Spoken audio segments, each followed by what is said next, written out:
Thank you, Mr. Chairman. Let me say, Warren, that your words of wisdom did not fall on deaf ears, at least in terms of the official report, which we hope doesn't simply collect dust.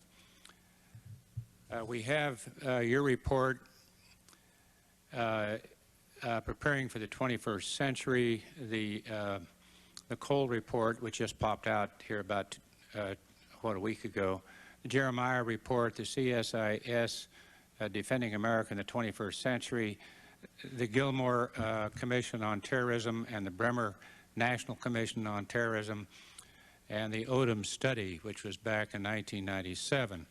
I just tried to add up the similar recommendations by all of these commissions, and I think I have 95 recommendations. That's about right. And they were made in an early September closed hearing, part of this official record, so we do have a good foundation. One of the things that I'd like to ask you, you mentioned how many agencies involved in regards to the agencies that think they have the jurisdiction in regards to terrorism and Homeland Security. I can't remember the number. You just said what? 40? About 44. We asked 46 a year ago, July, to come before some appropriators, the Intelligence Committee and the Armed Services Committee. This is somewhat 15, 16 months ago. At that time, there were 46. We asked them what their mission was, what they really did, and who was in charge. And at that time, according to my count, the staff, or my staff, estimated there were 14 subcommittees and committees in the Senate alone that allegedly had jurisdiction. Since that time, we've been able to identify 80 federal agencies who have some degree of jurisdiction in regards to Homeland Security and terrorism.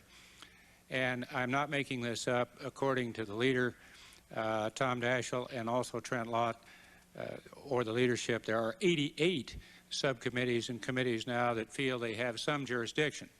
Seems to me that Congress of the United States has a responsibility to get our act together, just as we do in terms of trying to really coordinate Homeland Security. You're a former chairman of this outfit. It seems to me that we could possibly think about joining the House and Senate into a joint committee, not make it a select committee, make it permanent, reduce the numbers, and tell the members who serve on the Intelligence Committee they are limited to some degree with the outside committees upon which they serve. I'm not sure what we would have the term limits in there as well. What do you think about that? Well, Senator Roberts, let me tell you, if you turn to either Recommendation 49 or Recommendation 50 of the Hart-Rudman Commission, you will find your words are embodied into a recommendation. We believe that the vastness of this jurisdiction over Homeland Security is so different than anything else that Congress has dealt with before that you must have a consolidation of committee responsibility for Homeland Security, certainly in both the authorizing and the appropriating area. It is absolutely essential. If you don't, then whoever the new director is, instead of spending time with these 5 or 6 new key agencies that are going to be coming in to his new cabinet department and giving them mission statements and building the kind of lateral communications you need and having the diversity of leadership you're going to need to move across these heretofore stovepipes, he's going to spend all of his time up here, going to be here all the time. And with all due respect, when I was here, I used to sometimes wonder whether or not we weren't bearing too hard on the director of the FBI or the Secretary of Defense.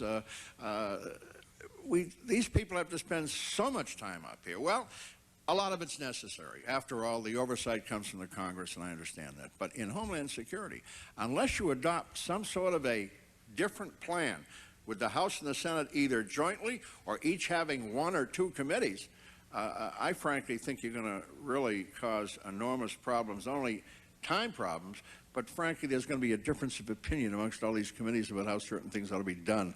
So I would commend you look at our report, 49 or 50. It was a unanimous recommendation. I looked at the report and I introduced legislation, and it is collecting dust. We appreciate it.